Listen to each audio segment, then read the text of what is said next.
Alexander Drix her, og velkommen til min nye kanal, og jeg har lige afsluttet 5 timer og 13 minutter i streg, hvor jeg bare har gamet Black Ops 2, og det er virkelig et fedt spil. Grunden til at jeg visker det er, fordi klokken er 1 om natten, og alle folk er gået i seng, men jeg bliver simpelthen nødt til at lave den her commentary til jer. Det er fordi, det er virkelig et fedt spil.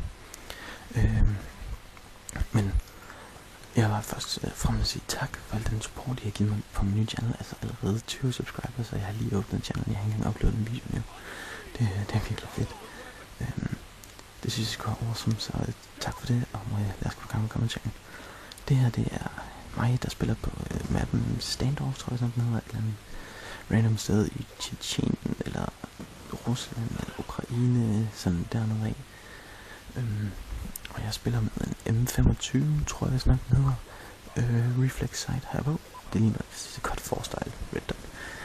Og jeg går efter en af de højeste killstreak i hele spillet. Den hedder Warship, hvis ikke jeg tager mig fejl. Og min klareste, eller min killstreak setup er UAV, Guardian og Warship. Og så bruger jeg frag grenades og stun grenades. Concussion grenade, som det hedder i. Og så min secondary, det er en lille gun. Så den minder lidt om Rafika fra Modern Warfare 2. Det er sådan en 60 skud, og den er virkelig fed, synes det er så awesome. Men egentlig har jeg altid været en Infinity Ward guy, fordi det var en Infinity Ward spil, jeg startede ud med Modern Warfare 2, så jeg sådan virkelig begyndt at spille Call of Duty. Men jeg må virkelig sige, hands down til Treyarch, det er det mest gennemførte spil, jeg nogensinde har set. Det er simpelthen så fedt. I Modern Warfare 3, hver gang vi gik ind i en lobby, Ground War, mig og alle sækkerdrenge, så havde vi sådan 3 bar, 2 bar. Og på en god dag havde vi sådan rigtig en stærk 3 bar, men vi laggede vildt bare. Her der gik vi ind i en Ground War, og vi havde ikke det mindste smule lag. Serverne, de er så vilde. De er så gode på at se, alle har næsten fuld connection. Det er så sindssygt. Serverne, de er så vilde. Der er ikke den mindste smule lag, jeg synes det er så awesome. Treyarch, det er så vildt gjort. Og farverne, de er så fede, det hele det ser bare så dejligt farvefyldt ud, og det er ikke sådan trist, eller noget, fordi selvom man får 3 var faktisk trist, men det var nok, altså det var meget grov, fordi det var sådan, det skulle selvfølgelig, det skulle selvfølgelig give et billede af 3. verdenskrig, og det var derfor albanerne, de var sådan smadret, og det var meget close quarter combat og sådan noget, men der er det største udvalg af baner i den her, i Call of Duty Black Ops 2. Det er så vildt. Der er alt fra små bitte maps, hvor man kæmper på, altså hvor det er på sådan en lille jagt, til sådan nogle kæmpe åbne maps, hvor det bare er, hvor det bare er sådan noget long range skud, og men det er virkelig, og banerne, de er så gennemført, de er seriøst til yderste detaljer, det var lavet ned, og jeg ved godt, jeg lige har spillet, lige har spillet spillet, lige har fået det, men jeg synes virkelig, det er så gennemført, og lyden, den er så vild. Det er en lille historie. Jeg var næsten lige begyndt at spille det. Og så lige pludselig så skriger jeg bare sådan, oh my god, jeg står inde i et rum. Fordi jeg havde lige sådan sagt til alle drengene, hvor god jeg synes lyden var. Sådan noget, og så sagde jeg sådan, oh my god, jeg står inde i et rum. Men det var altså egentlig så var grunden, altså så flækkede de jo altså bare grin. Men grunden var, at hver gang du går ind i et rum, så lyder det sådan en hul inde i dine ører, hvis du sidder med headset på. Jeg spiller med Triton AX Pro. Hvis jeg ikke lige vidste det. Det kan virkelig anbefales til virkelig god headset. Det er så godt. Men så gik jeg ind i det der rum der, og så lyder det sådan en hul, og hver gang de taler og sådan noget, så er det virkelig som om du er inde i et rum, og det er sygt, det er virkelig en fed detalje.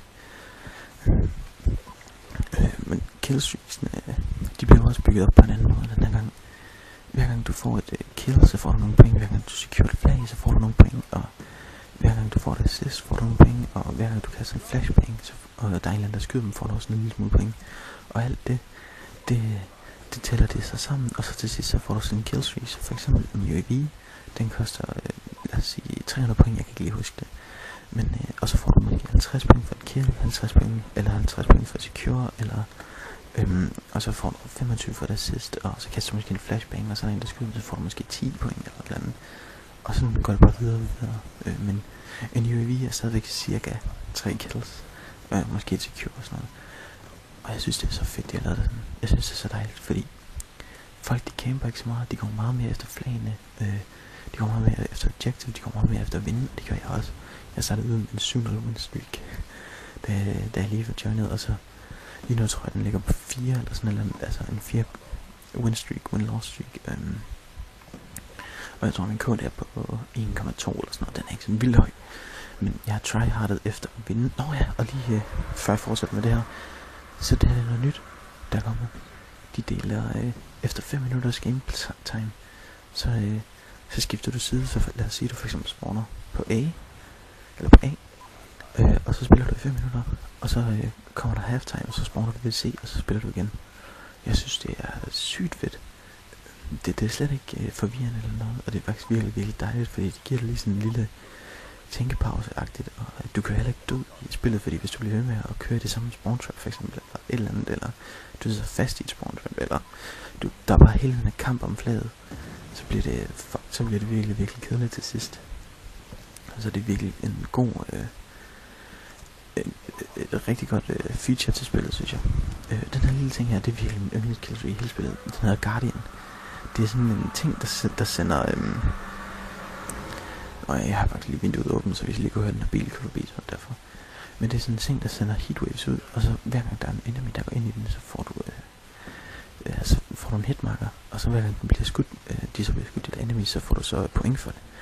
Og den stunner og skader, den er simpelthen så super fed. Du kan sætte den, ligesom jeg gjorde der, så har du ligesom det der corner sådan secured, fordi så ved du, hvis der kommer nogen derfra, så vil din heatwave ting, den vil opfange det. Altså det vil sige, at du kan holde øje med den anden rute her, altså jeg kunne holde øje med den anden flanke her, om jeg kan sætte den der, og så kan jeg gå hen og holde øje med den anden side, og sørge for, at der ikke kommer nogen derfra. Så på den måde kan du fx holde spawn trap ned, eller du kan beskytte B-flaget helt godt, eller et eller andet i den stil. Det er virkelig, virkelig den bedste killstreak. Og jeg vil sige, for evigt vil jeg nok køre UAV Guardian, og så et eller andet. Fordi de to der, det er virkelig, det er support, og det hjælper også dig helt meget selv. Fordi det er virkelig, virkelig gode killstreaks, synes jeg virkelig. Og der er også kommet en ny måde, du unlocker ting på. Fordi, altså når du stiger level, så får du lad os sige, du unlocker ikke, du får en gun. Og så har du så får du sådan en unlock token, som det hedder. Så har du muligheden for at bruge den token på unlock gunnen. Eller våbnet. Lad os sige, den MP7 du unlocker eller andet. Så har du muligheden for at unlock, eller du får en MP7. Og så har du muligheden for at unlock den der MP7. Eller du måske også fået en perk, og så har du måske muligheden for at unlock den perk i stedet for, eller et eller andet stil. Eller en tomahawk, hvor man for eksempel også kan få muligheden for at unlock. Og det synes jeg virkelig er, så det er lidt ligesom Black Ops 1, hvor du har de der cut points, men så alligevel ikke, og det er virkelig nice at se en forandring i det hele. Det synes jeg virkelig er dejligt, fordi så bliver spillet ikke så trivielt og så ensartet, og det synes jeg virkelig, at Black Ops har gjort godt, eller Treyarch har gjort godt. Der er virkelig mange forandringer til spillet, og jeg synes det er så fedt. Jeg synes virkelig, hands down til Treyarch, det er så vildt det her, det er helt sikkert en af de mest gennemførte Call of Duty nogensinde. Og indtil videre, i hvert fald, så har jeg hverken set nogle death streaks, jeg har ikke set last stand, jeg har ikke set final stand, jeg har ikke set second chance, jeg har ikke set noget af det der bullcrap overhovedet. Jeg har heller ikke set nogen noob tubes eller noget.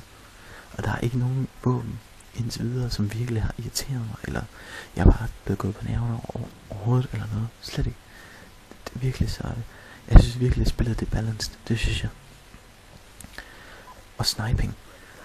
Quickscoping, det er meget, meget anderledes, end hvad det var før. Og det synes jeg simpelthen er så fedt, at de har formået at lave det anderledes. Fordi så er det sværere. Men når du så har vendt sig til det, så falder det da egentlig meget nemt. Og så kan du quickscope virkelig, virkelig præcist. Men det kræver virkelig noget træning. Altså nu har jeg spillet 5 timer i streg. Det er virkelig mange games. Jeg ligger på 32.000 pladsen i i Domination. Det synes jeg er rimelig fedt. Nå her, der unlocker den der warship der. Jeg vidste ikke, at jeg selv skulle styre det, så jeg sad ligesom retard her de første sekunder og tænkte, hvorfor fanden flytter den sig ikke? Jeg kan jo ikke skyde nogen. Så jeg sad bare her, og så tænkte jeg, det kan være, jeg selvfølgelig selv skal styre den. Og det der kommer så meget mere i det, der du selv skal styre. Det synes jeg er så mega fedt. Og jeg synes bare, at hele spillet, det er gennemført. Det synes jeg virkelig. Det er super fedt. Det er det virkelig.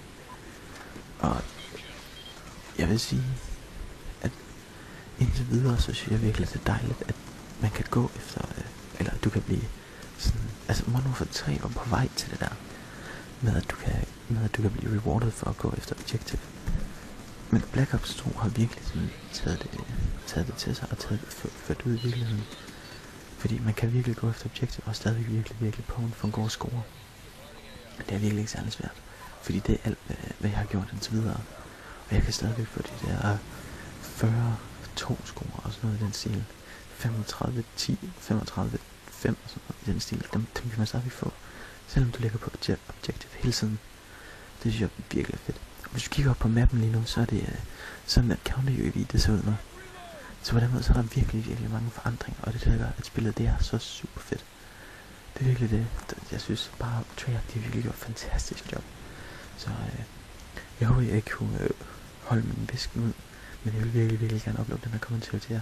Så jeg håber, jeg nytter den første kommentar til den channel. Og det har været Drix, og vi ses.